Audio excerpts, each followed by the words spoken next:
মাধ্যমে আমাদের অবস্থানকে আরো দৃঢ় করতে হবে। আমার জন্য জলের অবস্থান জীবিকা সেই দুটি তথ্যের মাধ্যমে আজকে বলছে এটা কেমন করে দিয়ে যাবে এই পারিবারিক ক্ষুদ্র অবক্ষয় দুর্নীতি বিস্তারের প্রথম মাননীয় মডেল এই পুরো বিষয়টিকে আমরা বিশ্লেষণ করলে তিনটি বিষয় পাই, সেগুলো হচ্ছে পারিবারিক মূল্যবোধ, অবক্ষয় এবং দুর্নীতি। প্রথম হচ্ছে পারিবারিক মূল্যবোধ। পারিবারিক মূল্যবোধ বলতে প্রত্যেকটি শিশু সামাজিক ও নাগরিক চেতনার সূচনা হয় পরিবারের মধ্যে।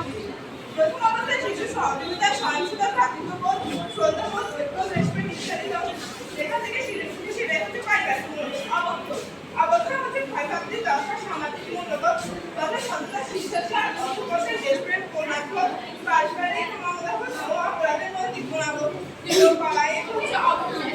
দুর্নীতি হচ্ছে অন্যের খরচে নিঃস্বার্থ হাসি মুখে এমন কোনো অসংবাদমূলক আচরণ যেখানে মধ্য দিয়ে নিজেদের জন্য নিজের ক্ষমতার অপব্যবহার করা।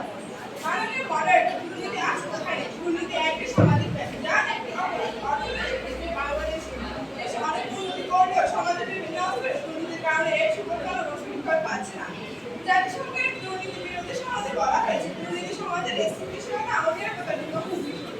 পারস্পরিক সমস্যার সুশীল সমাজ গঠন এবং ব্যাপক অনুসরণের মধ্যে দিয়ে দুর্নীতির প্রকৃত কারণ উদ্ঘাটন করতে বহুমুখী পদক্ষেপ গ্রহণ করতে হবে।